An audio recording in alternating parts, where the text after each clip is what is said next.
బాపట్ల జిల్లా కొత్తగొల్లంపాలెంలో సీఎం చంద్రబాబు మాట్లాడుతున్నారు. ఇప్పుడు అలా చూద్దాం. పరిమిత వ్యక్తులకి 15,000 రూపాయలు చేశానంటే అది మానవత. ఒకేసారి 5 రెట్లు పెంచాను. ఇప్పుడు ఆ కుటుంబం ఆ డబ్బులతో జీవించే పరిస్థితికి వచ్చారు. ఇవి ఇంకో పక్క మీరు చూస్తే ఒక పక్క 4,000 ఇచ్చాను, దివ్యాంగులకు 6,000 ఇచ్చాం. కొంతమంది డయాలిసిస్ చేసుకోవడం, కిడ్నీ సమస్యలు రావడం, కొంతమంది చాలా ఇబ్బందుల్లో లెప్రసీ పేషెంట్లు ఉండడం, ఇవన్నీ వచ్చాయి. వాళ్ళందరికీ 10,000 రూపాయలు ఇచ్చాను. ఇవన్నీ ఇచ్చి ఈ రాష్ట్రంలో మీరు ఒకసారి చూస్తే దగ్గర దగ్గర 2.5 కుటుంబాలకు ఒక వ్యక్తికి పింఛను ఇస్తున్నాం. 1,50,00,000 కుటుంబాలుంటే 64 లక్షల పింఛన్లు ఇస్తున్నామంటే ఆవరేజన 2.5 కుటుంబాలకు ఒక పింఛన్ ఇచ్చిన ఘనత తెలుగుదేశం ప్రభుత్వాన్ని చెప్పి కూడా ఎన్డీఏ ప్రభుత్వాన్ని. అది కూడా మీరు ఒకసారి చూస్తే మీ ఆదాయానికంటే సమానంగా ఒకసారి ఎక్కువ ఆదాయం వచ్చే పరిస్థితి వచ్చింది. 4,000 అంటే 12 × 4 48,000. మీ ఎకరా సేద్యం చేసి ఎంత వస్తుందో ఆలోచించండి. సంవత్సరం మొత్తం కూలి చేసినంత రాదు. అలాంటిది నేను ఆలోచించింది పేదవాళ్ళకు అండగా ఉండాలనే ఉద్దేశంతో ఈ కార్యక్రమానికి శ్రీకారం చుట్టాం.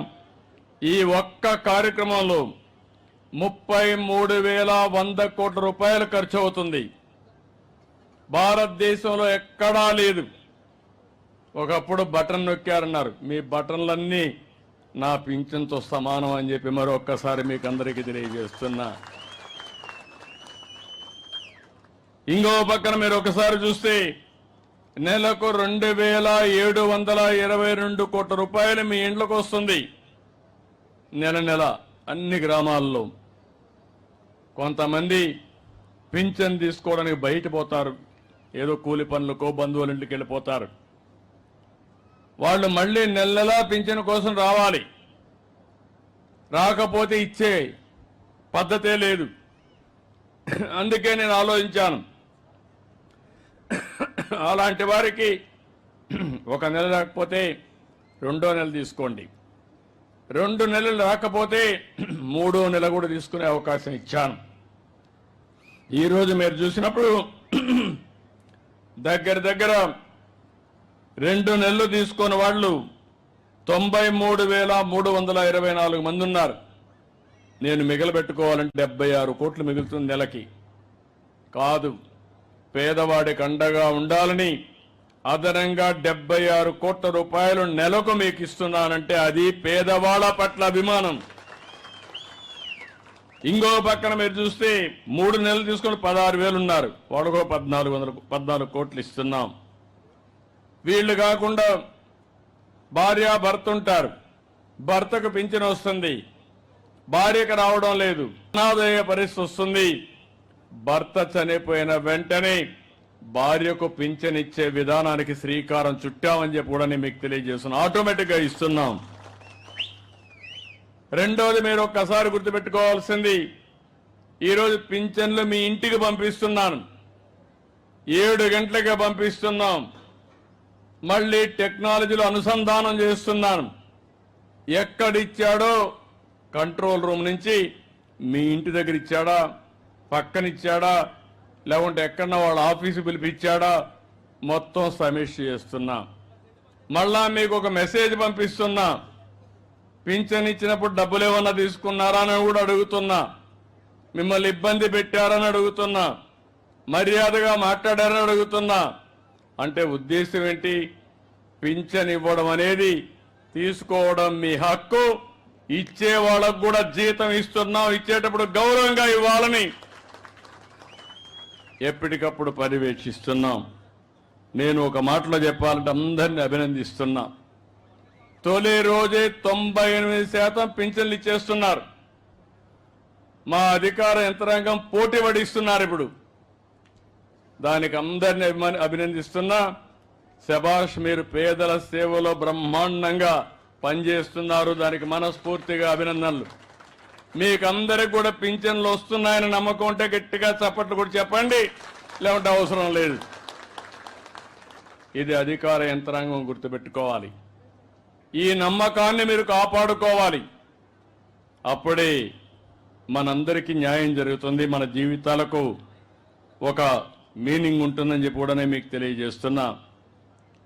ఇంకో పక్కన మీరు ఒకసారి చూస్తే ఇవన్నీ కూడా ఇస్తూనే ఒక్కసారి మీరు గుర్తుపెట్టుకోవాలి, మనం ఇచ్చేది 4,000 లాస్ట్ స్లాబ్. అది అందరికీ ఇచ్చేది 4,000, ఇంకోటి 6,000, ఇంకోటి 10,000, ఇంకోటి 15,000. తెలంగాణలో మనకంటే ధనికమైన రాష్ట్రం. నేనే అక్కడ హైదరాబాద్ అన్ని డెవలప్ చేశాం. అక్కడ పింఛన్ ఇప్పుడు ఎక్కువగా అందరికంటే మళ్ళా వాళ్లే ఎక్కువ. మన తర్వాత 2,016 రూపాయలు ఇస్తారు నెలకు. తమిళనాడు 1,000 రూపాయలే, కేరళలో 1,600, కర్ణాటక బెంగళూరు ఉంది 600, ఉత్తరప్రదేశ్ ఒరిస్సాలో 500. ఇప్పుడు నేను అడుగుతున్న సమిక్షేమం ఇవ్వలేదనే వాళ్ళకి నేను ఇచ్చేది కళ్ళుంటే చూడాలి, మనసుంటే ఆలోచించాలని అలాంటి వ్యక్తులకు విజ్ఞప్తి చేస్తున్నా. మీరు కూడా గుర్తుపెట్టుకోవాల్సిన అవసరం ఉంది. ఎవరైనా వచ్చి ఏమి ఇచ్చాడంటే ఏమి ఇచ్చానో ధైర్యంగా చెప్పి మీరు వాళ్ళని నిలదీస్తే రాబోయే రోజుల్లో ఇంకా మెరుగైన ఫలితాలు మీకు వస్తాయి. అదే నాకు కొండంత బలం అని చెప్పి కూడా నేను మీకు తెలియజేస్తున్నా. అవే మీ ఆశీస్సులు నాకు. ఇంకో పక్కన మీరు ఒక్కసారి ఆలోచించినప్పుడు ఇలాంటివన్నీ కూడా రకరకాలుగా 28 రకాల పింఛన్లు మనం ఇస్తున్నాం. ఈరోజు పింఛన్లే కాదు, నేను ఆ రోజు ఒక మాట చెప్పాను, అన్నా క్యాంటీన్లు మళ్ళా పెడతానని అన్నా క్యాంటీన్లు పెట్టి దగ్గర 200 క్యాంటీన్లో పేదవాళ్లకు భోజనం పెడుతున్నాం. రాబోయే రోజుల్లో చినగంజ మండలంలో కూడా ఒక అన్నా క్యాంటీన్ వస్తుంది. మీరు పోతే అక్కడ భోంచేసి ఇక్కడ ఉంది. పక్కన సముద్రం, ఇక్కడ నీళ్లు లేవు, బోర్లు వేసుకుంటే తప్ప నీళ్లు లేని పరిస్థితి ఉంటుంది. అలాంటప్పుడు నదులు అనుసంధానం చేయాలని పోలవరాన్ని మళ్లీ ఘాట్లో పెట్టాం. పనులు అవుతున్నాయి. 2027కి పోలవరాన్ని పూర్తి చేసి నదుల అనుసంధానానికి శ్రీకారం చుడతాం. దీనివల్ల అనేక లాభాలు వస్తాయి. వ్యవసాయం సుజావుగా జరుగుతుంది. విశాఖపట్నం స్టీల్ ప్లాంట్ మీకు అందరికీ జ్ఞాపకం ఉంటుంది. విశాఖ హక్కు ఆంధ్రుల హక్కు అని పోరాడాం, ప్రాణ త్యాగాలు చేశారు. అలాంటి దాన్ని దివాలా దీపించారు. దివాలా దీపిస్తే ప్రైవేటైజ్ చేస్తామంటే ఇది కరెక్ట్ కాదని అడిగాను. కేంద్రంలో ఉండే బీజేపీ, తెలుగుదేశం, జనసేన కలిసి పనిచేశాం. దీనివల్ల వచ్చిన వెంటనే దగ్గర 11,000 కోట్ల రూపాయలు అదనంగా డబ్బులు ఇచ్చారు. నేను కూడా ముందుకు వచ్చాను. అవసరమైతే నా ప్రజల కోసం ప్రతి నెల 100 కోట్ల రూపాయలు చొప్పున 2 సంవత్సరాలు కరెంటు ఛార్జీకి దాన్ని ఈక్విటీ కింద కన్వర్ట్ చేసుకొని నేను ఉచితంగా ఇస్తానని నేను ముందుకు వచ్చాను. నీళ్లు, కరెంటు ఉచితంగా ఇస్తున్నాను. ఇప్పుడు మీరు చూస్తే 10వ నెల విశాఖపట్నం స్టీల్ కూడా ఘాట్లో పడింది. అంటే పరిపాలన ఎప్పుడు కూడా సమర్థవంతంగా చేస్తే ఏదైనా దాన్ని బాగు చేసే అవకాశాలు వస్తాయి. విశాఖపట్నానికి రైల్వే జోన్ వచ్చింది. ఒకప్పుడు రోడ్లు చూశారు, గుంతలు పడిపోయి ఎవరన్నా బయట పోతే నడివిరిగిపోతుంది. ఎవరన్నా డెలివరీకి పోవాలంటే హాస్పిటల్కి పోయే పని లేకుండా మధ్యలోనే డెలివరీ అయిపోయే పరిస్థితి వచ్చి ఉంటుంది. ఈరోజు నేను అడుగుతున్నా, మీ రోడ్లు బాగున్నాయా లేదా అని మిమ్మల్ని అడుగుతున్నా. బాగున్నాయంటే గట్టిగా చెప్పండి. ఇంకా కొన్ని రోడ్లు ఉన్నాయి, అవి కూడా రిపేర్ చేస్తాం. భవిష్యత్తులో రోడ్లన్నీ అద్దంలాగా ఉండాలని ఆలోచిస్తున్నా. మీరు సహకరిస్తే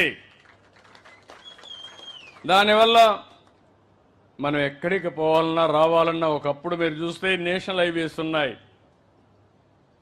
30 ఏళ్లకు మునుపు అయితే మనం రోడ్ల మీద పోయేవాళ్ళం కాదు.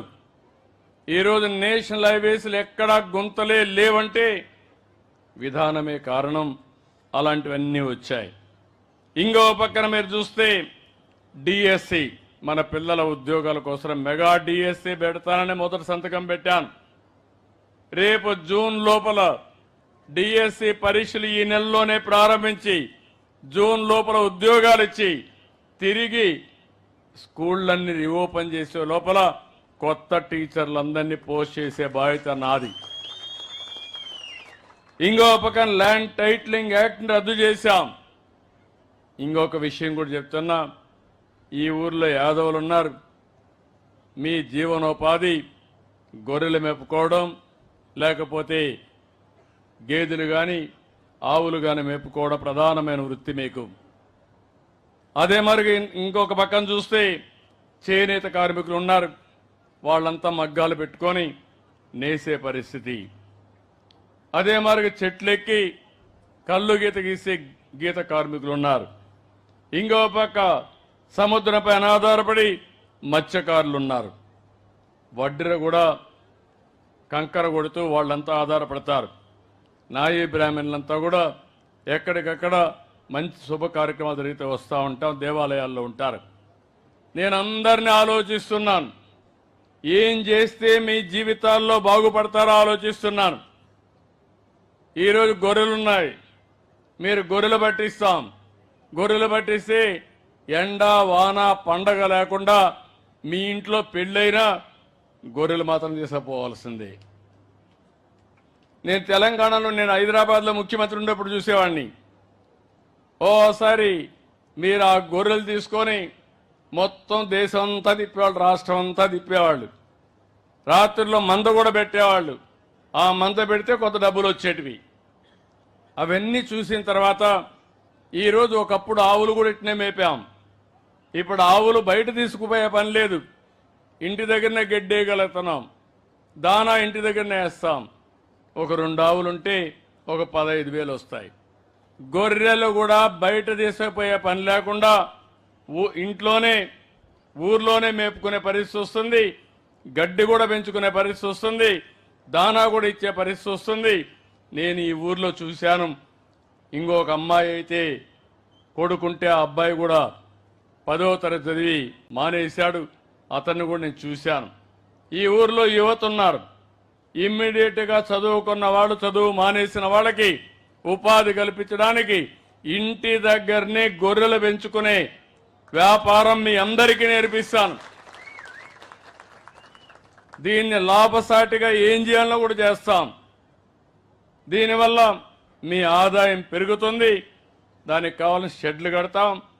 దానికి కావలసిన ఏ విధంగా చేస్తే బాగుంటుంది అవన్నీ నేర్పిస్తా. ఈ ఊర్లో ఎందుకంటే మీరు నన్ను 40 సంవత్సరాలుగా ఆదరించారు తెలుగుదేశం పార్టీని. మీ రుణం తీర్చుకునే సమయం వచ్చింది. కలెక్టర్కి స్పష్టమైన ఆదేశాలు ఇస్తున్నా. ఈ రోజు నేను ఇక్కడికి వచ్చాను. ఈ గ్రామం దశ దిశ మార్చే బాధ్యత కలెక్టర్ పైన ఉంది, ఎమ్మెల్యే పైన ఉంది. ఏదో ఒక రోజు రావడం పోవడం కాదు, ఇవన్నీ చేస్తామని చెప్పి కూడా నేను మీకు తెలియజేస్తున్నా. చాలా మందికి అనుమానం కూడా ఉంది ఇవన్నీ అయిపోతాయని. ఒకే రోజు చేయలేను. ఎందుకంటే నాకు కూడా వారసత్వంగా వచ్చిన ఆర్థిక సమస్యలు, 10 లక్షల కోట్ల రూపాయల అప్పు ఉంది. మీకు కూడా 1 లక్ష రూపాయలు 2 లక్షల రూపాయలు అప్పు ఉంటే అప్పుకు వడ్డీ కట్టాలనా లేదా, తిరిగి అప్పు చెల్లించాలనా లేదా, మళ్ళీ సంపాదిస్తే దానికంటే ఎక్కువ మనకు మిగులుతుంది, లేకపోతే గిట్టుబాటు కాదు. నేను కూడా ఆ అవస్థలోనే ఉన్నాను. కానీ ఒకటే చెప్తున్నా, నాకు సంకల్పం ఉంది, కష్టపడే మనస్తత్వం ఉంది, రేపేం చేయాలో ఈరోజు చేసే ఆలోచన ఉంది. అందుకే మీ అందరికి హామీ ఇచ్చాను. సమిక్షేమం చేస్తాను, అభివృద్ధి సుజావుగా ముందుకు తీసుకెళ్తాను. మళ్ళీ సంపద సృష్టించి ఆదాయం పెంచిన ఆదాయం నిరంతరం ఈ పేదవాళ్ళకే ఖర్చు పెడతానని చాలా స్పష్టంగా చెప్పాను. దీనికి కూడా అనేకమైన మార్గాలు ఆలోచిస్తున్నా. నేను అందుకనే ఇప్పుడు మీరు చూస్తే మొన్న ఉగాది, మళ్ళీ నేను రేపు ఒక మాట చెప్పాను, తల్లికి వందనం మేలో ఇచ్చి జూన్లో మీ పిల్లలు స్కూలు పోయే లోపల తల్లికి వందనం ఎంతమంది పిల్లలుంటే అంతమంది పిల్లలకు ఆ డబ్బులు ఇస్తానని చెప్పాను. దాన్ని నేను కట్టుబడున్నా, అప్పో సప్పో లేకుంటే ఏం చేయాలని చేసి మళ్ళీ మిమ్మల్ని ఆదుకునే బాధ్యత నాదని మా ఆడబిడ్డలందరికీ హామీ ఇస్తున్నా. మొన్నే మీరు చూశారు, వంట గ్యాస్ సిలిండర్లు నేనే ఇచ్చాను ఆ రోజు డాక్రా సంఘాలకి. మొన్ననే మళ్ళీ మీరు ఆ వంట గ్యాస్ సిలిండర్లు కూడా ఆటకెక్కిస్తే ధరలు పెరిగిపోయినాయని 3 సిలిండర్లు ఇస్తారని హామీ ఇచ్చాను. దీపం 2 కింద అప్పుడే ఒక సిలిండర్ ఇచ్చా. ఇప్పటి నుంచి 4 నెలలకు ఒకసారి మీకు సిలిండర్లు ఇచ్చే బాధ్యత నాదని మీ అందరికీ హామీ ఇస్తున్నా. ఇంకొక పక్కన రైతులకు అన్నదాత 20,000 రూపాయలు ఇస్తా అన్నాం. కేంద్రం 6,000 రూపాయలు ఇస్తా ఉంది. మిగిలిన 14,000 రూపాయలు 3 ఇన్స్టాల్మెంట్లో రైతులకు ఇచ్చే బాధ్యత మేము తీసుకుంటాం. రైతులకు గిట్టుబాటు ధర ఇస్తాం. మా ఊర్లో కొన్ని విషయాలు నేను చూశాను, అన్ని స్టడీ చేశాను. 996 మంది జనాభా ఉన్నారు ఊర్లో. ఎంతమంది ఏమేం చదువుకున్నారో కూడా లెక్కలున్నాయి. పింఛన్లు అయితే 138 మందికి మనం పింఛన్లు ఇస్తున్నాం. 6,08,000 రూపాయలు నెలకు మీ గ్రామంలో పింఛన్లు ఇచ్చే పరిస్థితిలో ఉన్నాం. 304 ఇళ్లున్నాయి. 304 ఇళ్లు, 138 పింఛన్లు. ఆ విషయం మీరు గుర్తుపెట్టుకోవాలి. అందుకే నేను అన్నాను, ఆవరేజ్ రాష్ట్రంలో 2.5 ఇంటికి ఒక్కొక్కరికి పింఛన్ ఇస్తున్నామని చెప్పాను. ఇంకో పక్కన మీ ఊర్లో చాలామంది వ్యవసాయం పైన ఆధారపడుతున్నారు, కూలి పనులు చేసుకుంటారు. కొంతమంది ఆటోలు అయితే 50-60 రూపాయలు ఖర్చు పెట్టి 40 కిలోమీటర్లు పనిచేసి మళ్ళా తిరిగి వస్తారు. అంటే 40 కిలోమీటర్ల పని కోసం పోతున్నారంటే ఈ ఊర్లోనే పని కల్పిస్తే మీరు ఎంత ఆనందంగా ఉంటారో మనం ఆలోచించాల్సిన అవసరం ఉంది. దానికోసం శ్రీకారం చుట్టాల్సిన బాధ్యత ఈ ప్రభుత్వం పైన ఉందని చెప్పి కూడా నేను మీకు తెలియజేస్తున్నా. ఇప్పుడే నేను సెల్ఫ్ హెల్ప్ గ్రూపులు కూడా చూశాను. కొంతమంది అయితే పచ్చళ్ళు చేస్తున్నారు. పచ్చళ్ళు చేసి నేను ONDC అనే ఒక ప్లాట్ఫామ్ పెడితే అందులో ఆర్డర్ తీసుకొని విదేశాలకు కూడా ఎగుమతి చేసే పరిస్థితికి వస్తున్నారు. ఇది ఒక వినూత్నమైన కార్యక్రమం. చీరలు నేసే వాళ్ళని చూశాను. తిండి పదార్థాలు, చిరు పదార్థాలు, చిరుతిండ్లు చేసేవాళ్ళని చూశాను. ఇంకొకరైతే పిల్లల్ని డాక్రా సంఘాలు ఈ మ్యూజిక్ ఇవన్నీ పెట్టి ఇవి చేసే పరిస్థితి. కొంతమంది టెంట్ పెట్టి ఇవన్నీ ఏదైనా మీటింగ్లు వస్తే మరి టెంట్లు వేసే పరిస్థితి కూడా వచ్చారు. అంటే మనం అందరం ఒకటి గుర్తుపెట్టుకోవాల్సిన అవసరం ఉంది. ఈ ప్రభుత్వం ఆలోచించేది ప్రతి ఒక్కరికి పని కల్పించాలని. ఆ పని చదువుకున్న వాళ్ళు ఇంటి దగ్గర కూర్చొని పనిచేసే విధానానికి వర్క్ ఫ్రమ్ హోమ్ అని, లేకపోతే వ్యవసాయంలో కూడా మోడర్నైజేషన్ చేసి మిమ్మల్ని అందరినీ ఏ విధంగా ముందుకు తీసుకుపోవాలో తీసుకుపోవడం కోసం ముందుకు పోతున్నాం. నేను ఒక ప్రోగ్రాం ఇచ్చాను, జీరో పావర్టీ అని. అంటే పేదరికం లేని సమాజం. ఈరోజు కొంతమంది బాగా డబ్బులు సంపాదించుకుంటారు, వాళ్ళకి తెలివితేటలు కానీ అవకాశాలు వచ్చాయి. ఇప్పుడే వేదిక పైన కూడా 2 కూర్చొని పెట్టాం. నేను ఈ కార్యక్రమానికి ఒక పేరు కూడా పెట్టాను, మార్గదర్శి బంగారు కుటుంబం. ఈ ఊర్లో ఎన్ని బంగారు కుటుంబాలు ఉన్నాయో లిస్టు తయారు చేస్తాం. ఎంతమంది మార్గదర్శులు ముందుకు వస్తారో వాళ్ళు లిస్ట్ తయారు చేస్తాం. వాళ్లకు వెసులుబాటు ఎంతవరకు ఉందో వాళ్ళందరిని అడుగుతాం. నేను ఇచ్చే కార్యక్రమాలన్నీ ఇస్తాను. నేను రేపు ఇంకా డబ్బులు సంపాదిస్తే ఆ డబ్బులంతా మీకోసం సంపాదిస్తాను తప్ప నేను వేరే వాళ్ళ కోసం కాదు. ఈ రాష్ట్ర ప్రజల కోసం, పేదవాళ్ళ కోసం నేను పడే శ్రమ కానీ ఈ ప్రభుత్వం పడే శ్రమ కానీ.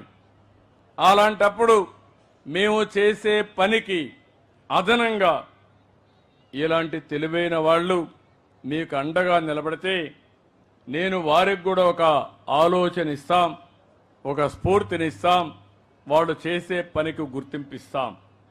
నిన్ననే ఒక ఎగ్జాంపుల్ చెప్పాను మీ అందరికీ. పుట్టుకతో ఎవ్వరు కూడా పెద్ద వ్యక్తులుగా పుట్టరు. అందరూ చిన్నగానే పుడతాం, చిన్న కుటుంబాలనే పుడతాం. ఈరోజు అంబేద్కర్ గారు ఉన్నారు. ఆయన కూడా ఒక షెడ్యూల్ కులంలో పుట్టాడు, 12వ సంతానం. ఆ రోజుట్లో బరోడా కింగ్ ఉండేవాడు. ఆయన చదువుకోవాలంటే ఆయనలో ఉండే టాలెంట్ అన్ని చూసిన తర్వాత నెలకు 25 రూపాయలు బాంబేలో చదువుకు సహాయం చేశాడు. అది పెను సహాయం అప్పట్లో. ఈయన లండన్కు పోయి ఉన్నత చదువు చదువుకోవాలంటే $11 ఆయనకి ఇచ్చాడు నెలకు. దానివల్ల ఆయన చదువుకొని వచ్చి కడాన మంచి మళ్ళీ వస్తానే ఒక ఉద్యోగం కూడా ఇచ్చాడు. దాంతో రాణించాడు. రాణించి భారతదేశానికి ఒక రాజ్యాంగం రాసి భవిష్యత్తులో పేదవాళ్ళ జీవితాలు ఏ విధంగా బాగుపడాలనో స్పష్టంగా రాజ్యాంగంలో పొందుపరిచిన వ్యక్తి అంబేద్కర్ అని చెప్పి కూడా నేను మీకు తెలియజేస్తున్నా. నేను ఎందుకు ఆ మాట వాడానంటే ఆ రోజు ఒకరి సహాయం వల్ల ఆయనకు ఎంతో పైకి రావడానికి దోహదమైంది. అబ్దుల్ కలాంను మీరు విన్నారు. ఒక పేద వ్యక్తి. ఆ పేద వ్యక్తికి ఒక అయ్యర్ అనే ఒక బ్రాహ్మణు ఎక్కడైతే రామేశ్వరంలో అండగా నిలిచాడు.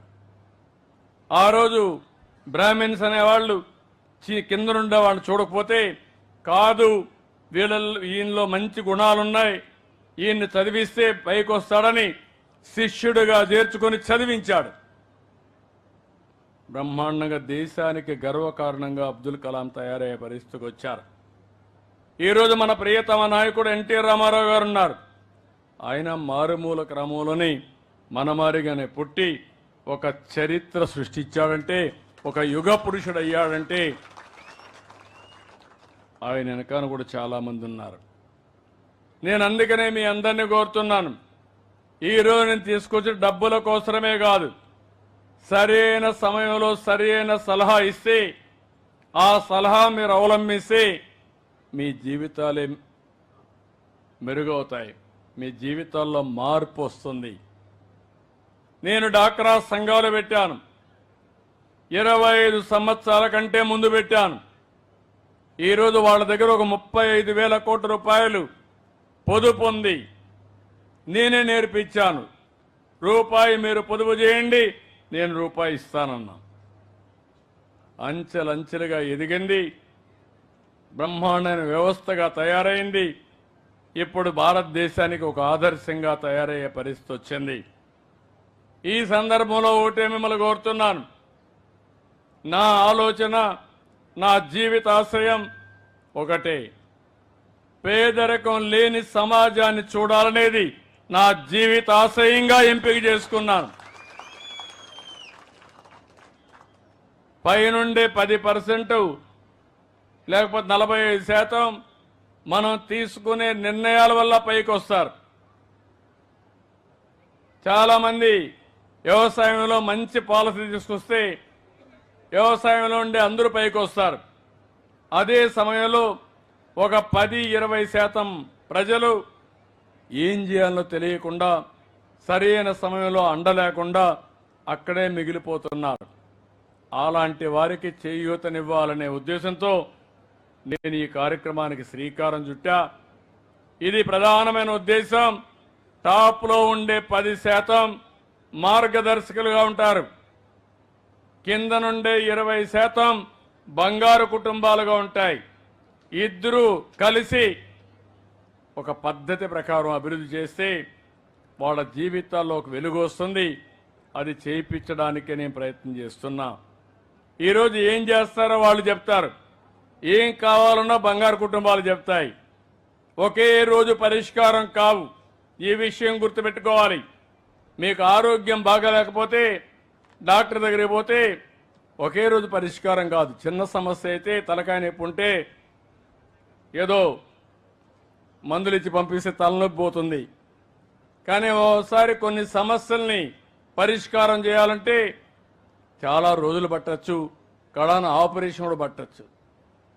అదేవిధంగా మీ జీవితాల్లో మార్పు రావాలంటే ఒక పద్ధతి ప్రకారం నేను ఒకే నిర్దిష్టమైన ఆలోచన పెట్టుకున్నాను. 2029 ఈ రాష్ట్రంలో జీరో పావర్టీ చూడాలనేది నా లక్ష్యం. ప్రతి ఒక్కరికి కనీస ఆదాయం ఉండాలి. ఉదాహరణకి ఈరోజు రాష్ట్రంలో 2,95,000 రూపాయల తలసరి ఆదాయం 2029కి 5,60,000 రూపాయలు తలసరి ఆదాయం అవుతుంది. 2047 ఈ రోజు నుంచి 23 సంవత్సరాల్లో 55 లక్షల రూపాయలు తలసరి ఆదాయం అవుతుంది. నేను ఇవన్నీ చెప్తే నన్ను నవ్వారు ఒకప్పుడు హైదరాబాద్లో. ఇవన్నీ అవుతాయా అని. సెల్ ఫోన్ అంటే అందరూ నా పక్కన చూసి సెల్ ఫోన్ ఎవడికి కావాలన్నారు. ఇప్పుడు మీరందరూ సెల్ ఫోన్ లేకపోతే ఉండే పరిస్థితి లేదు. గొర్రెలు ఎక్కడికి పోయినా మనం కూడా పోయినా సెల్ ఫోన్ మాత్రం మనతోనే ఉంటుంది. కూలి పనికి పోయినా సెల్ ఫోన్ ఉంటుంది. అంటే మనకు నిత్యావసర వస్తువుగా తయారయ్యే పరిస్థితి వచ్చింది. అందుకే నేను మిమ్మల్ని అందరినీ కోరుతున్నాను. ఈ గ్రామంలో నేను చూశాను కొన్ని సమస్యలు కూడా ఉన్నాయి. ఈ గ్రామంలో నేను చూసినప్పుడు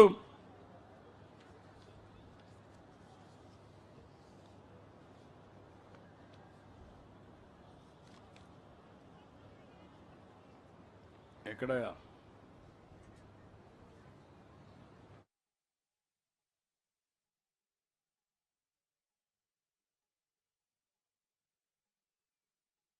ఈ ఊర్లో మీరు చూస్తే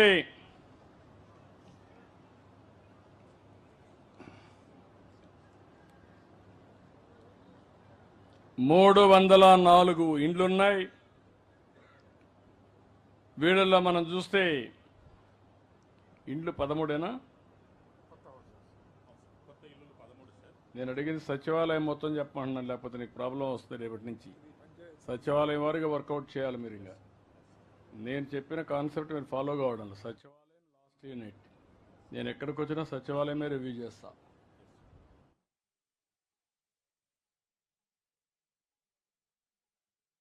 ఓకే, ఈరోజు ఈ ఊరే ఇది, అంతేనా? నేను సచివాలయం పెట్టమన్నా.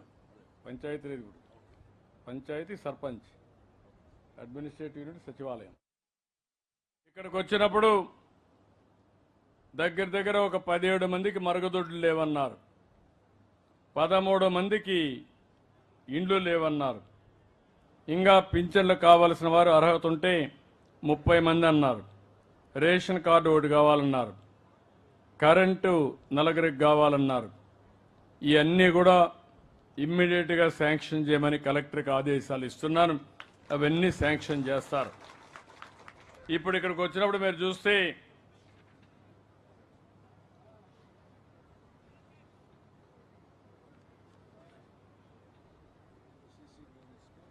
నేను ఒకటే ఆలోచించాను. ప్రతి ఇంటికి 2 సెంట్లు కానీ 3 సెంట్లు, పట్టణ ప్రాంతాల్లో అయితే 2, గ్రామీణ ప్రాంతాల్లో 3 సెంట్లు ఉండాలని నిర్దిష్టమైన ఆదేశాలు ఇచ్చాను. ఇల్లు లేని వారందరికీ 5 సంవత్సరాల్లో ఇల్లు కట్టించే బాధ్యత 2029కి పూర్తయ్యే బాధ్యత మేము తీసుకుంటాం. 3, ప్రతి ఒక్క ఇంటికి సస్టైనబుల్ వాటర్ అంటే ట్యాప్ ద్వారా ఇంటికి నీళ్లు ఇచ్చే బాధ్యత తీసుకుంటాం. అది కూడా ప్రారంభిస్తున్నాం. కొన్ని చేశాం, కొన్ని చేస్తాం. అదే మరిగా ప్రతి ఒక్క ఇంటికి మరుగుదొడ్డి ఇస్తాం. మరుగుదొడ్డి ఇచ్చిన తర్వాత మీరు బయట పోయి మళ్ళా మరుక్కుపోతే కరెక్ట్ కాదు. మరుగుదొడ్డి అలవాటు చేసుకోవాలి. ఆరోగ్యంగా ఉండే పరిస్థితి వస్తుంది. ఒకవేళ మీరు పిట్స్ కూడా తవ్వుతారు, మరుగుదొడ్లకు కావాల్సిన పిట్స్ అన్నీ అవి ఫుల్ అయితే దాన్ని ఏ విధంగా మళ్ళా తీయాలి, ఏ విధంగా కన్వర్ట్ చేయాలి, దానికి కూడా శ్రీకారం చుడతాం. ఇంకో పక్క మీరు ఒకసారి చూస్తే ప్రతి ఒక్క ఇంటికి కరెంట్ ఇచ్చాం. ఇప్పుడే కలెక్టర్కి ఊరు ఆదేశాలు ఇస్తున్నాను. నాకు ఒక నిర్దిష్టమైన టైం ప్రకారం 2 కిలోవాట్స్ కరెంటు అంటే 60,000 రూపాయలు ఉచితంగా ఇస్తాం. మీరు బీసీలు కాబట్టి ఇంకొక 20,000 ఇమ్మన్నాను. దానికి ఎంత అవుతుందో మిగిలింది పెట్టుకుంటే మీ అందరి ఇండ్లకు ఇంకా రాబోయే రోజుల్లో కరెంటు ఛార్జీలు కట్టకుండా తిరిగి కరెంట్ ఇస్తే మీకు ఆదాయం వచ్చే పరిస్థితి వస్తుంది. దీన్ని ఈ గ్రామాన్ని ఒక ఆదర్శంగా తీసుకుని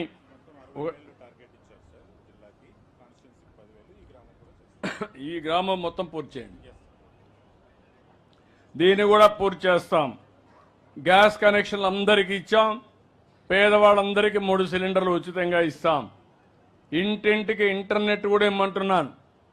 మీరు ఇంటి దగ్గర కూర్చొని ఏమైనా ఫోన్లు చేసుకోవాలంటే సులభంగా టీవీ కానీ ఇంటర్నెట్ కానీ చూసుకోవడానికి ఇది కూడా ఇస్తామని చెప్పి నేను మీకు తెలియజేస్తున్నా.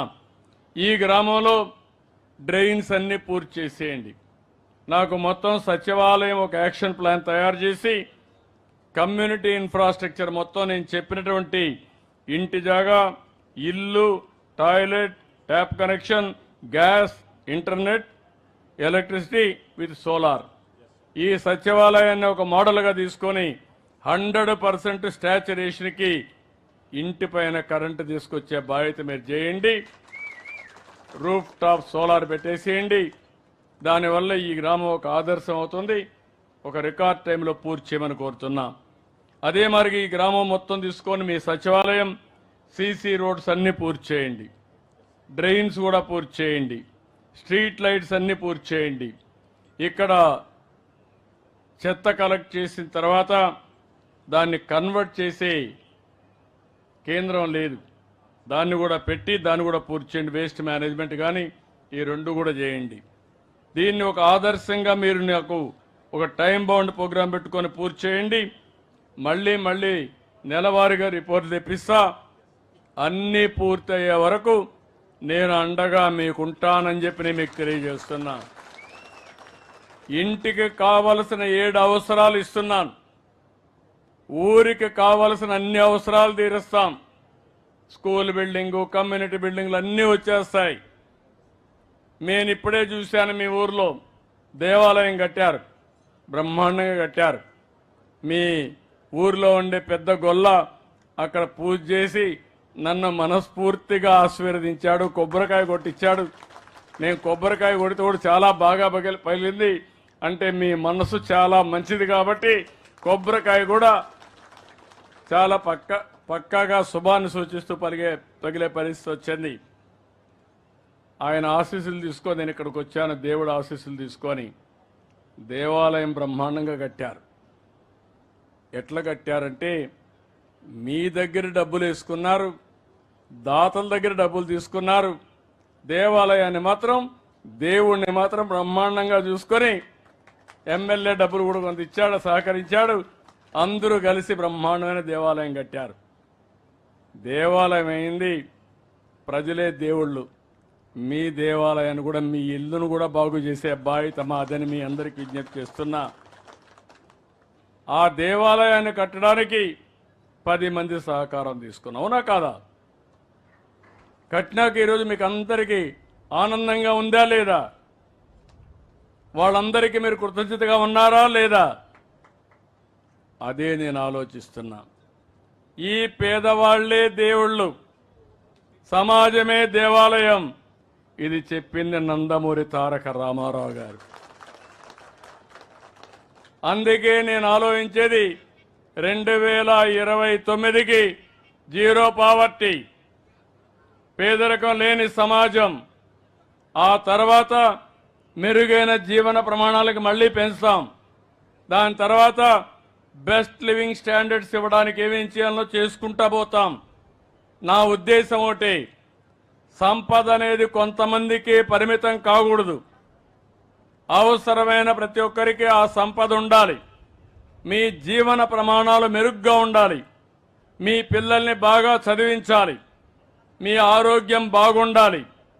మీరు ఉండే ఇల్లు బాగుండాలి. మీరు తినడానికి కూడా ఇబ్బంది లేకుండా ఉండాల్సిన బాధ్యత, చేయాల్సిన బాధ్యత ఈ ప్రభుత్వానికి ఉందని చెప్పి కూడా నేను మీకు తెలియజేస్తున్నా. అదే మరిగా ఇక్కడికి వచ్చినప్పుడు దాతలను మీరు చూశారు, ఒక 2 వచ్చారు. అదే మరి ఈ ఊరిలో 10 కుటుంబాలని పేద కుటుంబాలుగా కలెక్టర్ గారు ఎంపిక చేశారు. నాకు ఆ 10 కుటుంబాల పేర్లు ఒకసారి చెప్పండి, అవి కరెక్ట్గా ఉన్నాయా లేదా వాళ్ళు చెప్తారు.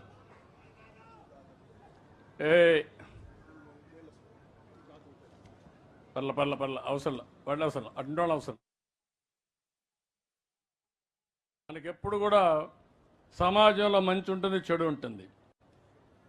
ఇప్పుడు ఒక కుర్రాడు వచ్చాడు, వాడు ఏ ఊరు కుర్రాడో తెలియదు. వాడికి కడుపు నొప్పి ఉంటే డాక్టర్ దగ్గరికి పోవాలా, వాడికి బాధ ఉంటే నా దగ్గరికి రావాలా. అరిస్తే కడుపు నొప్పి ఎక్కువ అవుతుంది, అది మర్చిపోతున్నాడు.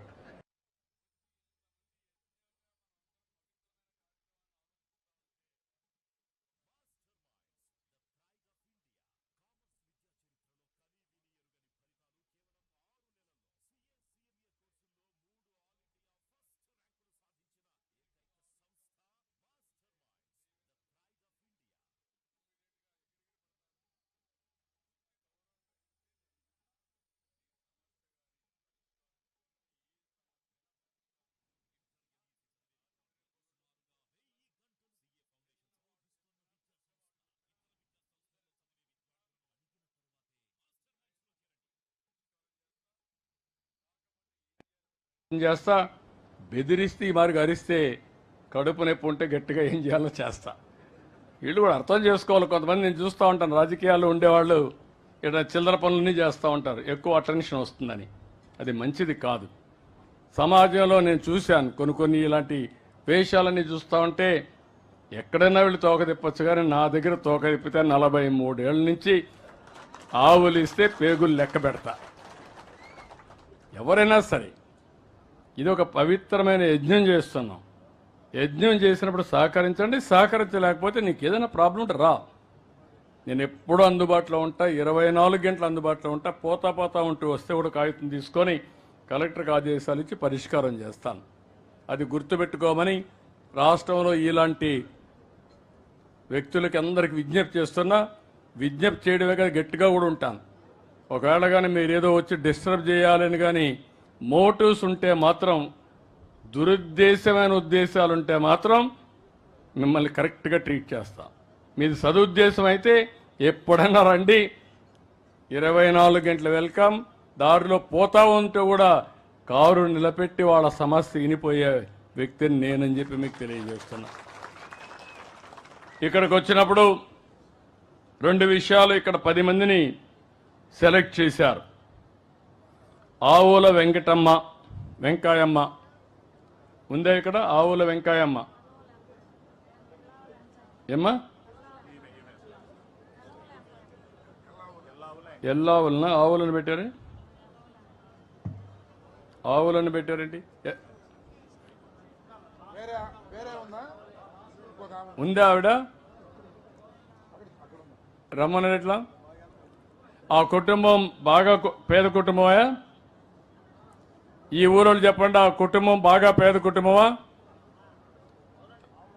పేద కుటుంబం చేలు పైకెత్తండి. ఓకే. ఇంకొక ఆయన 2 పేర్లు వెంకాయమ్మని కొట్టావేంటే నువ్వు? ఇంకొక ఆవిడ కూడా వెంకాయమ్మ ఉంది. 2 వెంకాయమ్మలు. నువ్వమ్మా? ఈవిడ ఒక లాస్ట్లో ఉందా? ఎల్లావుల వెంకమ్మ, ఇంకో అంకమ్మ. అన్నావు, వీడి పేరు అంకమ్మ. నువ్వు అంకమ్మ. ఏంటమ్మా నువ్వేనా? రా తల్లి, ఇటురా ఇటురా. ఏం కాదా? సుబ్బాయమ్మ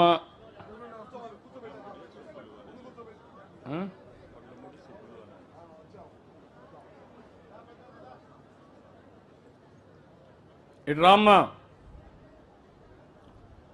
పేర్లు చదువుతాను, అందరు రండి.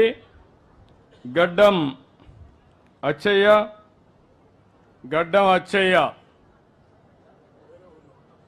వేరే ఊర్లో ఉన్నాడు. పెద్ద వెంకటేశ్వర్లు గడ్డం కలెక్టర్ గారు ఆర్గనైజ్ చేసుకోవాలి, పక్కన కూర్చొని పెట్టాలి. ముందుగా స్మార్ట్గా పనిచేయాలి, హార్డ్గా కాదు, పద్ధతి ప్రకారం పనిచేయాలి. మీరంతా సాంబశివరావు, మీరంతా పద్ధతి ప్రకారం పనిచేయాలి, ప్లానింగ్ కరెక్ట్గా ఉండాలి. నేను ఏ టెస్ట్ అయినా చేస్తూ ఉంటాను, మీరు చెప్పినట్టే నేను పనిచేయను. మోర్ ఆర్గనైజ్డ్గా ఉండాలి. పెద్ద వెంకటేశ్వర్లు గడ్డం, పెద్ద వెంకటేశ్వర్లు గడ్డం, పెద్ద వెంకటేశ్వర్లు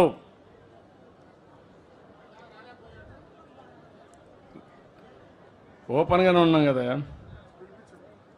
పడాల పెంచలమ్మ, పడాల పెంచలమ్మ,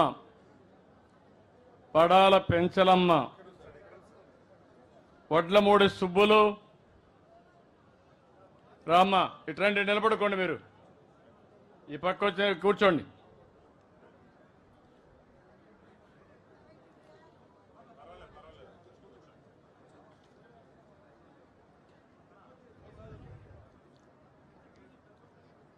వడ్లమూడి సుబ్బాయమ్మ కూడా పిలిచామా? ఎల్లావుల అంకమ్మ, ఓకే. సుబ్బరత్నం, ఎల్లావుల సుబ్బరత్నం వచ్చారా? కూర్చోమ్మా. 2, 4, 6 ఉన్నారు, ఇంకా 4 లేరు. ఓకే. ఇప్పుడు ఒకసారి వాళ్ళ లేమ్మా, నువ్వు లేసరా. మైక్ ఇవ్వండి, మైక్ తీసుకో. ఏమ్మా నీ పేరేంటి చెప్పు? నా పేరు అంకమ్మ. అంకమ్మ, ఏంటమ్మా ఏం చేస్తావు నువ్వు? ఎమ్మెల్యేకి నమస్కారములు. కాదు అట్లా కాదు, నేను అడిగిందని చెప్పు. ఎంతమంది మీ ఇంట్లో ఉంటారు? నాకు 2 పిల్లలు. మీ ఆయన ఉన్నాడమ్మా? మా ఆయన కరెంటు పట్టుకొని చనిపోయాడు, బతుకు తెరికి వెళ్ళి. భర్త లేడు, భర్త లేడు. 2 పిల్లలు ఉన్నారు. 2 పిల్లలు. ఏం చేస్తారమ్మా? ఆ పిల్లల్ని ఒక అమ్మాయిని చదివించి డాక్టర్ డబ్బులు పెట్టి ఇంకా కాసిన అప్పు చేసి అమ్మాయి పెళ్లి చేసిన. ఆయన అల్లుడు ఏం చేస్తాడమ్మా? అల్లుడు గొర్రె కాస్తాడు. గొర్రెలు కాసుకుంటాడు. గొర్రె కాసుకుంటాడు. ఓకే. రెండో అబ్బాయి అబ్బాయి చదువుకుంటున్నాడు. పెరిగంజం. ఏం చదువుతున్నాడమ్మా? 9 చదువుకుంటున్నాడు. ఏమ్మా? 9 చదువుకుంటున్నాడు. 9 చదువుతున్నాడు. నీకు ఆస్తులు ఎంత ఉన్నాయమ్మా? భూమి ఉందా? 1 ఎకరం ఉంది. ఇల్లు ఉందా? ఇల్లు వాన కొడుతుందో ఎత్తుకోసుకోవాలి. ఉండటానికి ఇల్లు లేదు. ఇల్లు లేదు. ఇంట్లో పెద్దలు ఉన్నారు? ఎవరన్నా పెద్దవాళ్ళు ఉన్నారా? పెద్దవాళ్ళు ఎవరన్నా ఉన్నారా మీ ఇంట్లో? లేరు. నువ్వు ఒకటే? నేను ఒక్కదాన్ని. ఒకటే కూతురికి పెళ్లి చేసింది. ఒకే బిడ్డ, మగబిడ్డ ఉన్నాడు, చదువుతున్నాడు. 1 ఎకరా భూమి ఉంది, ఇల్లు కూడా లేదు. ఆవిడ కష్టార్జితం పైన ఆవిడ ఆధారపడుతుంది. నీ కొడుకున్నాడమ్మా ఇక్కడ? రే గణేష్ రారా. గణేష్,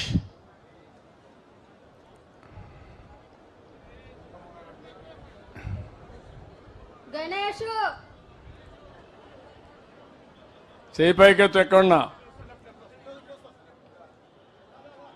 రారా గణేష్. వదిలే రాయా గణేష్ రా. రామ్మా రా. మైక్ తీసుకో, మాట్లాడు. నీ పేరేంటమ్మా? ఎల్లావల గణేష్. ఏంటి గణేష్, ఏం చదువుకుంటున్నావు? 9 చదువుతున్నావు. ఎక్కడమ్మా? ఏ స్కూలు? గవర్నమెంట్ స్కూల్స్ పెరగాను. బాగా చదువుకుంటున్నావా? చదువుకుంటున్నాను. చదివి నాకు ఏం కావాలనుకుంటున్నావు? జాబ్. ఏం జాబు? సాఫ్ట్వేర్. సాఫ్ట్వేర్. ఇట్రా ముందుకు. ఈ కుర్రాడు ఆలోచన చూశారు. 9 చదువుతున్నాడు. సాఫ్ట్వేర్ ఇంజనీర్ కావాలనేది ఒక కళ. సాఫ్ట్వేర్ ఏంటంటే తెలియదు ఇప్పటికీ, కానీ అందరూ బాగున్నారనేది తెలుసు. నేను కూడా ఒక ఇంజనీర్ అయితే నా తల్లిని బాగా చూసుకోగలుగుతాను, నా జీవితం బాగుంటుందని ఆశ ఉంది. అంతేనా? సాఫ్ట్వేర్ కావాలంటే ఏం చేయాలి? సాఫ్ట్వేర్ ఇంజనీర్ కావాలంటే ఏం చేయాలి? నువ్వు చదువుకోవాలి. ఏం చదవాలి? ఇంగ్లీష్. ఇంగ్లీష్ చదివితే సాఫ్ట్వేర్ అవుతావా? మ్యాథమెటిక్స్ చదవాలి, పై చదువులు చదవాలి, బాగా చదువుకోవాలి, అప్పుడు అవుతావు. ఇప్పుడు చూశారు కదా మీరు ఒక సమస్య. ఇప్పుడు ఈ సమస్యల్ని వీళ్ళు ఇద్దరున్నారు పెద్ద మనుషులు ఇక్కడ, వాళ్ళకి ఎక్స్పోజ్ చేస్తున్నా. వాళ్ళు సమాధానంలో చెప్తారు, వీళ్ళు ఇక్కడ కూర్చుంటారు, నేను ఇప్పుడే మాట్లాడతారు. కూర్చోండి. లేదు ఇప్పుడే కదా ఉండండి, లాస్ట్లో మాట్లాడు. లేయమ్మా, నువ్వు లేయి, నువ్వు కూర్చో, మీరు ఇద్దరు కూర్చోండి. నువ్వు రామ్మా.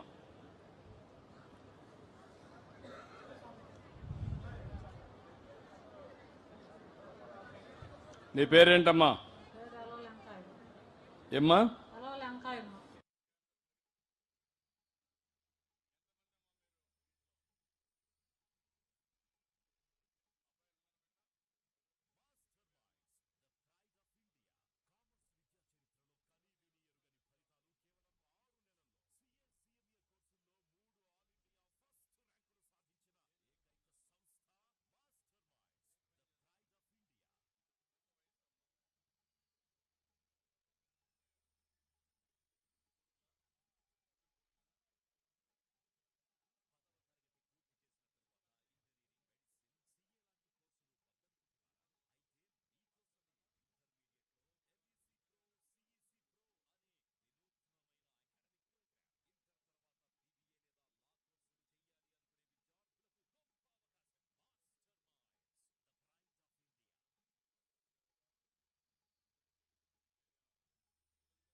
ఇద్దరికి పెళ్ళిళ్ళు కాల? ఇద్దరికి పెళ్ళి అయిందా? కోడళ్ళు ఉన్నారా? ఏం చేస్తారు వాళ్ళు? వాళ్ళకి పిల్లలు ఎంతమంది? ఏం చదువుతారు వాళ్ళు?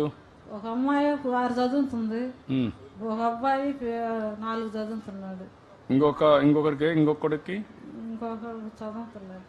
చదువుతలేదు. వాడేం పని చేస్తాడు? కూలి పని. మరి ఎట్లా నువ్వు? నేను ఒక్కదాన్ని అబ్బాయి కాడే ఉంటున్నాను. ఉంటావమ్మా, కానీ అందరిని చదివించాలి కదా. నేను చదివలేను సార్, నేనేం పెట్టి చదివించేది? ఎంత వయసు ఎంత వాడికి? చదువు నిలిపేసిన వాడికి? చదువు నిలిపేశాడు కదా, వాడు ఎంత ఎంత ఎంత ఎత్తు ఉంటాడు? తెలియదు సార్. 12 ఏళ్ళ, 14 ఏళ్ళ, 15 ఏళ్ళ? 15 ఏళ్ళు దాకా ఉంటుంది. ఓకే, నీ కూతురు?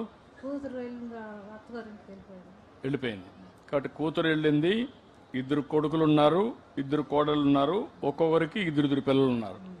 అంతా కలిసి ఎంతమంది? 4. 6 ఎట్లా? మా ఎమ్మెల్యే 6 అంటున్నాడు. 2 కొడుకులు, 2 వాళ్ళకు భార్యలు, మళ్ళా 2 ఒక్కొక్కరికి 2 కొడుకులు అంటే 6 అంటే చెప్తాను. మా ఎమ్మెల్యే లెక్క తప్పబడతా అంత తక్కువ అవుతుందండి. నాకు ఆరోగ్యం సరిలేదు సార్. నీకు ఆరోగ్యం సరే? ఏంటమ్మా నీ ఆరోగ్యం? క్యాన్సర్ వచ్చింది నీకమ్మా. డిటెక్ట్ చేశారా?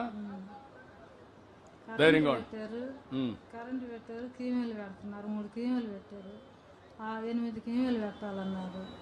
ఆ కీమీలు పెట్టినప్పుడు హుషారంటలు అసలు పైకి లేవలేకపోతున్నారు, బాగా బలహీనం అవుతున్నాం. మీరు ఒక విచిత్రమైన పరిస్థితి. వెంకయ్యమ్మను మీరు చూశారు, 2 కొడుకులు, 1 కూతురు. హాస్పిటల్ వెళ్దామంటే ఆ అబ్బాయిని తీసుకొని వెళ్దామంటే ఆ అబ్బాయి కూడా రావట్లేదు, ఆరోగ్యం హుషారు లేక ఆ అబ్బాయి కూడా తీసుకెళ్తానికి. నేను డబ్బులు ఇస్తానమ్మా, నేను ఇచ్చి మానిటర్ చేస్తాను, నేను చేస్తాను. ఈ అమ్మాయిని మీరు చూస్తే అబ్బాయి కూడా ఏదైనా గొర్రెలు పెడితే అబ్బాయి కూడా చూసుకుంటారు. నాకు ఇల్లు లేదు, ఇల్లు కట్టి పెడితే నేను ఇంట్లో ఉండి ఉంటాను. మీకు వందనాలు సార్. ఓకే అమ్మా, చెప్తాను. ఇప్పుడు మీరు ఈ అమ్మాయిని చూశారు, ఈ పెద్దామని. 2 కొడుకులు, 1 కూతురు. కూతురికి పెళ్ళి అయింది, వెళ్ళింది. 2 కొడుకులు కూడా పెళ్ళిళ్ళు అయినాయి. అదే సమయంలో 2 పిల్లలు ఉన్నారు ఒక్కొక్కరికి. ఈవిడికి క్యాన్సర్ వచ్చింది, కీమో తీసుకుంటా ఉంది. కొడుకు కూడా రమ్మంటే ఈ పనుల వల్ల ఇప్పుడు మీరు చూశారు, పేదవాడి ప్రాధాన్యత. ఓసారి నేను వస్తున్నానన్నా ఈరోజు కూలికి పోకపోతే ఆ పూట గడవదనే ఉద్దేశంతో కూలికి పోయే పరిస్థితికి వచ్చారు. ఈవిడైతే పాపం ఎండలో కూర్చోలేదు, అదే మరి కూలికి పోలేదు. కీమో తీసుకుంటే కొంచెం సమస్య ఉంటుంది. కీమో తీసుకోవాలంటే ఎవరు తోడు రారు, కానీ డబ్బులు కూడా లేవు. ఆ పరిస్థితిలో ఇబ్బంది పడతా ఉంది. ఇది మనుషుల్లో ఉండే సమస్యలు. ఇదే ఓసారి మానవత్వం మనం కానీ అటెండ్ అయితే కొంతవరకైనా సమస్య పరిష్కారం చేయగలుగుతాం. నేను అందుకే ఆవిడ అడిగితే కూడా ఒక మాట అనేది మీరు చూశారు. కొడుకులు ఇదైతే వాళ్ళకు కూడా ఏదైనా గొర్రెలు పట్టించండి, నాకు ఆరోగ్యం కోసం ఇవ్వండి, ఇల్లు కూడా లేదు ఇల్లు కట్టించండి, వాళ్ళు బాగుపడతారు, నా ఆరోగ్యాన్ని బాగు చేసుకుంటారని కోరుకునే పరిస్థితి వచ్చిందంటే భారతదేశంలో ఒక గొప్ప సంపద. ఈవిడికి ఇన్ని ఇబ్బందులున్నా ఆవిడ గురించి ఆలోచిస్తేనే కొడుకుల గురించి ఆలోచిస్తూ ఉంది. అది భారతదేశంలో ఉండే ఒక పెద్ద అనుబంధం, పిల్లలపై ఉండే అనుబంధం. పిల్లలు కూడా అనుబంధాన్ని కాపాడుకోవాలంటే తల్లిదండ్రులను గౌరవిస్తూ వాళ్ళను కూడా సక్రమంగా చూసుకోవాల్సిన బాధ్యత ఉంది. ఇప్పటికే చాలామంది చూసుకుంటున్నాం, కానీ ఇంకా బాగా చూసుకోవాల్సిన అవసరం ఉంది. ఈ కుటుంబాన్ని పూర్తిగా ఆదుకుంటాను, ఏం చేయాలని చెప్తాను. ఈ అమ్మాయికి అయితే ఇమ్మీడియట్ డబ్బులు ఇచ్చి ఎంత ఖర్చు అవుతుందో కలెక్టర్ ఆదేశాలు ఇస్తున్నా. పూర్తిగా క్యాన్సర్కి 8 సార్లు కీమో ఇవ్వడానికి ఏమేం కావాలో డబ్బులు శాంక్షన్ చేయండి, మీరు పర్యవేక్షించండి. ఓకే, నేను చేస్తాను, నేను చెప్పిస్తాను, ధైర్యంగా ఉండండి. నేను మాట్లాడతాను, ఏం చేయాలి చెప్తా. కూర్చో. కొడుకు ఇంటర్ చదువుతాడు. ఎవరు? పెద్ద కొడుకా? పెద్ద కొడుకు పెద్ద కొడుకు పిల్లోడు ఇంటర్ చదువుతున్నాడు. ఇంకొకడు ఒకరేనా? ఏంటి ఒకటితో నిలిపేశారు మీరు? ఒకటే ఎందుకు? ఇద్దరు కావాలి కదా. మీ ఊర్లో కూడా జనాభా తగ్గిపోతా ఉంది. నీకెంతమంది పిల్లలు? ఇద్దరు మగపిల్లలేనా? ఇప్పుడు నీ కొడుక్కి ఒకటే కొడుకు, మరి ఎట్లా? నిజమేనమ్మా, నీకిద్దరు ఆయనకు ఒకరే. జనాభా తగ్గిపోతా ఉంది. ఇంకొక కొడుకు ఏం చేస్తాడు? రెండోవాడు ఎంతమంది? కూతురు కొడుక చదువుకుంటున్నారా? ఏం చదువుకుంటున్నారు?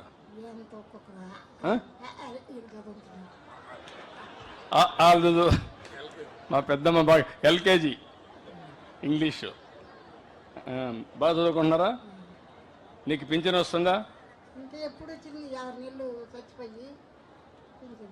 ఇప్పుడు లేదా? నీకు పింఛన్ లేదా ఇప్పుడు?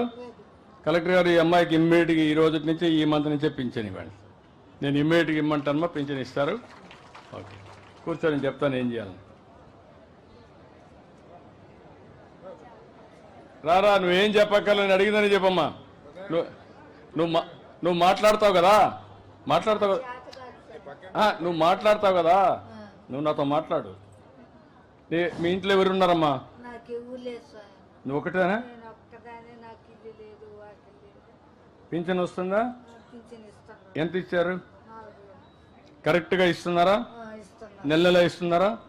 ఏమైనా డబ్బులు తీసుకుంటున్నారా ఎవరన్నా? కాదు, లంచం లేదా? తీసుకోరా? గౌరవంగా ఇస్తున్నారా? ఎక్కడ మీ ఇంటికి వస్తున్నారా?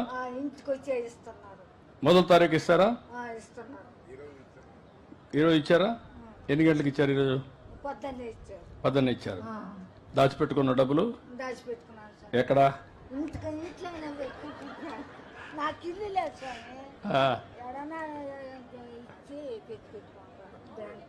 ఏమన్నా బయట పెట్టుకుంటారా? బంధువులు లేవనా? స్నేహితులా? ఎవరింట్లో పెడతావు డబ్బులు? నాకెవరు లేరు, చెయ్యి అయిపు, ఏ పని చేసుకోలేదు, కన్ను చూపు తక్కువ. ఇప్పుడు నీకు ఇల్లు కావాలా? నాకు ఇల్లు కావాలి స్వామి. ఓకే, ఇమ్మీడియట్ గా ఇల్లు. అక్కడ ఇంటి జాగా కూడా చూసి ఈ ఊర్లో ఆ అమ్మాయికి ఇంటి జాగా ఇచ్చి ఇల్లు కట్టించే బాధ్యత మీది. ఇమ్మీడియట్ గా శాంక్షన్ చేయాలి. చేపిస్తానమ్మా, చేపిద్దాం. కూర్చోతాం. రామ్మా.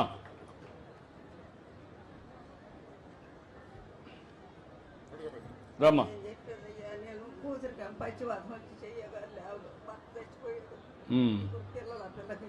ఎంతమంది అమ్మా? కూతురికి 3 పిల్లలు.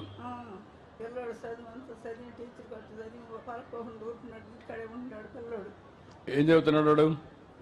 మీ వాడు మనవాడు ఏం చదువుతున్నాడు? ఉన్నాడు ఇక్కడ పక్కూరా? టంగుటూరు. టంగుటూరు అంటే అక్కడి నుంచి వచ్చావా నువ్వు? ఓ, అమ్మాయిది ఆ ఊరు, అక్కడ ఇచ్చావు. అక్కడ వాళ్ళు ఉంటారు, నువ్వు ఇక్కడే ఉంటావు. భర్త చచ్చిపోయాడు మొన్న. ఈ 2 నెలలు అవుతుంది ఆ అబ్బాయి చచ్చిపోయి కూడా. ఆయన పచ్చివర్గం వచ్చింది. 2 సంవత్సరాల నుంచి లేవట్లే. ఆ అబ్బాయి చనిపోయాడు. ఆ పిల్లోడి పరిస్థితి ఏమీ లేదు. నా కొడుకులకి ఇద్దరికి, ఒక కొడుకేమో కిడ్నీలు హోల్ట్ వచ్చి, ఒక కొడుకేమో వాళ్ళు ఎక్కడ ఉంటారు? వెంకటేశ్వరు ఇక్కడే ఉండరు. వెంకటేశ్వరు ఉన్నాడు, వడ్లమూడి వెంకటేశ్వరు. ఇక్కడ ఉన్నాడా? ఇక్కడ రాలేదయ్యా, రాలేడు, ఇంటికాడే ఉంటాడు.